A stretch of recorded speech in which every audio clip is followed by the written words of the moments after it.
Erica, where are you? The dinner's not done like it should, and it's well past the time that we usually eat.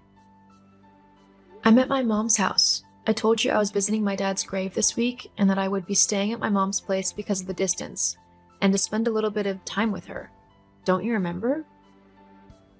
That was this week? How come you never reminded me? I didn't think I needed to. I thought that my husband would actually bother to listen to me when I am talking about things that I find important. You think everything's important? I don't have time to listen to everything you say and try to figure out what's more important than some other asinine thing. I'm a very busy man, something that you don't seem to actually comprehend. Unlike you, I actually have a job to do and I need to do it well, otherwise I'll be fired and we'll have no money to live off of. We're just barely scraping by as it is. Maybe if you actually got a job and helped out more? Hang on a minute. Why are you saying all this? You were the one who said that I should quit my job when we got married because I hated it so much, and that I should focus on developing my writing career. You claimed that your job paid so well that we would be able to survive on your income alone for however long we needed to. Yeah, well, things change. How so? Have you been fired? No, as if I'd be fired. I'm not an incompetent writer. I actually know how to do my job and how to do it well. Then why the sudden hostility about me working? If your job hasn't changed, then your income should be the same as what we've been living on for the last few months. Well, it's not. But why not? What's happened to change how much money we have coming in? It doesn't matter. All that matters is that it has changed and you need to start pulling your weight more. Got it? Now, when are you coming back from your mom's place? Tomorrow? Looking at a headstone can't take that long, surely. Plus, I need you here to make dinner. I've got a late meeting at the office and I want to be able to eat as soon as I get home. No, I won't be coming home tomorrow. I told you I'm staying with my mom for the week to spend some much needed quality time with her. And for your information, it's not just looking at a headstone. I'm paying my respects to the most important man in my life. So, if you can't be bothered to cook tomorrow, then you'll just have to get a takeout or something. You know I hate takeout food. It's all really greasy and fattening. I need you to make me a nice and healthy dinner tomorrow. So you best be back here to do that. I've already told you that I won't be.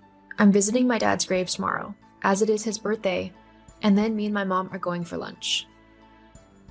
Well, we'll just have to see about that then. I have no clue what you're on about, and frankly, I can't be bothered to deal with your petty and controlling behavior today. You've changed over the last few months, and turned into someone demanding and mean, and I really can't deal with how you're acting, especially when it's one of the hardest days for me tomorrow. You know how much I love my dad, so you're really not being considerate. Not everything is about you, Erica. I'm your husband, so you need to take into consideration how I feel as well.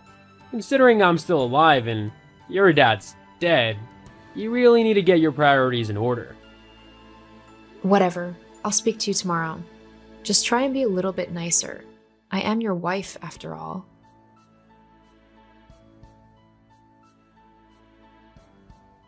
Erica, after our conversation yesterday, I've done a lot of thinking. In fact, I was up almost the whole night thinking over what had happened and what had been said by both of us. Oh, that's good. Yeah, and I came to a conclusion that has been a very long time coming. What's that? I want a divorce. What? Yep, I've decided that you've become much too naggy and too high maintenance to deal with anymore. You're not the same woman I fell in love with, and I no longer have any interest in being with you. Where is this coming from? I mean, honestly, you've never spoken to me about this. Why should I have to? You should have been a good wife and made sure things never go to this state. You should have just stayed home and done what I told you. If you think about it, this divorce is really all your fault. My fault? How is it my fault? Well, with how you spoke to me yesterday, how did you think I would react? A wife shouldn't speak to her husband like that. You know what? Fine. I'll gladly give you a divorce. You're a horrible man anyway, and I'm just sorry I wasted so much of my time on you. I feel exactly the same way about you. Of course, there's the matter of splitting all of our assets and money, including the inheritance that your dad left you when he died. Inheritance? Oh, don't try to play innocent. I know your dad probably left you a load of money when he kicked the bucket. Your family's quite well off, so we'll have to split that as well. As husband and wife, we have to split everything equally. I'll have my lawyers contact you with the divorce papers, which will split everything fairly. Obviously, though, because I've been the sole earner of our family, I'll be getting more of the money than you, as compensation for working hard and providing you with a luxurious lifestyle where you haven't had to lift a finger. Well, that's just plainly not true, is it? I think you'll find that it is, and that the courts will agree with me if you try to take it before them. For the sake of your pride, I think it'd just be better if you sign the papers and give me what I'm owed. You're not owed anything, and I'll make sure to get the best lawyers that I can to make sure that you don't get a penny from me. Why do you have to be so difficult? Fine. I'll see you in court. I was gonna be kind and give you a 70-30 split of everything, but now I'll take every single last penny from you. I can't wait to see you try.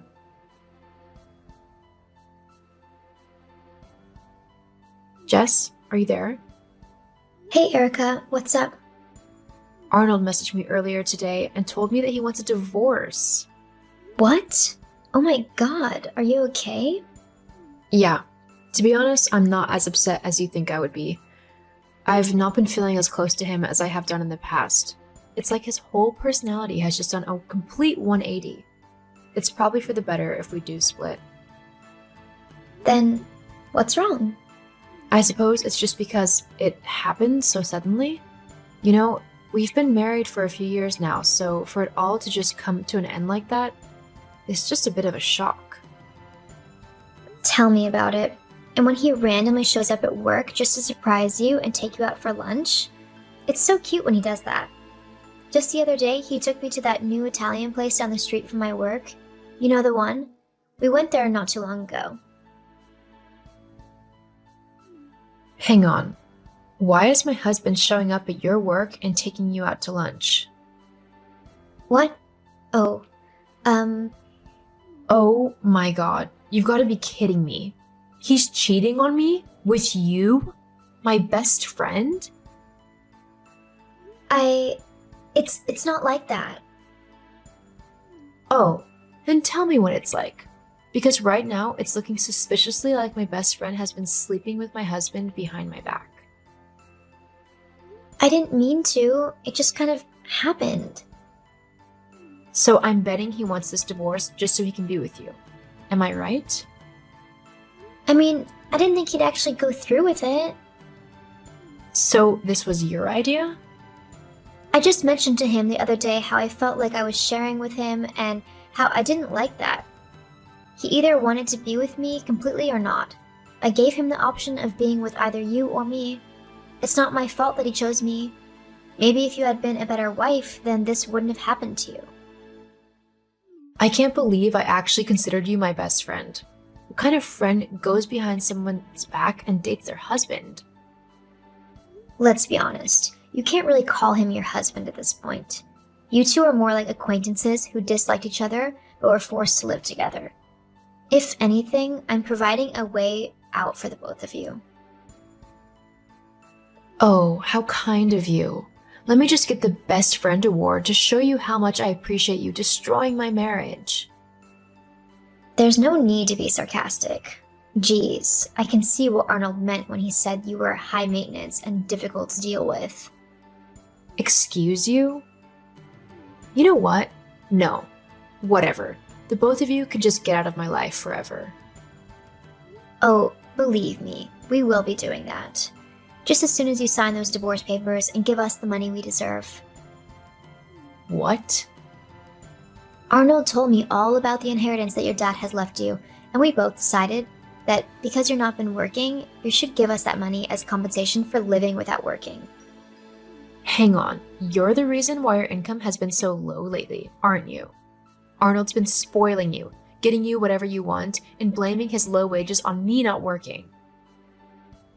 Well, I might like the finer things in life, but what woman doesn't? It doesn't matter. Because with the money you'll give us, we'll be able to afford to move to a much nicer house and live a much better lifestyle. Oh, I don't think so. Not after this conversation, anyway. What do you mean?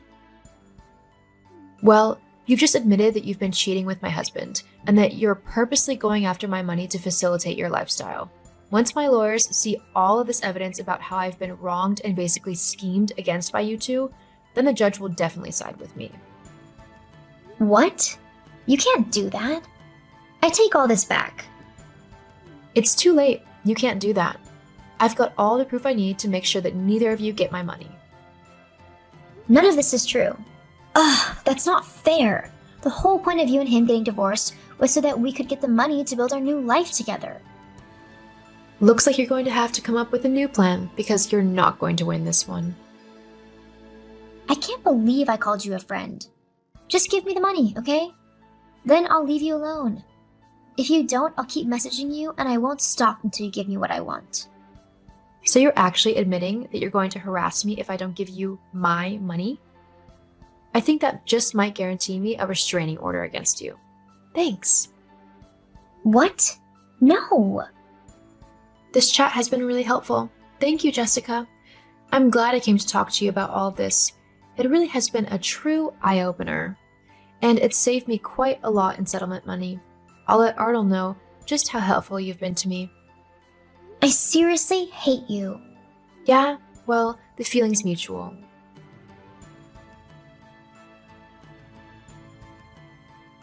After taking the divorce to court, the judge ruled in my favor, claiming that because Arnold had cheated on me and was scheming to take my money, he deserved nothing. None of my inheritance was touched by either Arnold nor Jessica.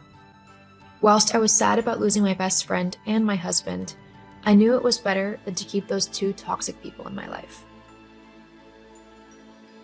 I moved back in with my mom and focused on becoming the best writer I could be. I've just published my first book, which was a major hit, and I'm working on the sequel. As for Arnold and Jessica, he tried to contact me after I became successful, asking for some money as Jessica was nagging him to earn more so that she could live the high life that she wanted. I told him no, of course, and now he's got to suffer the consequence of his actions. Sometimes, karma is a great thing.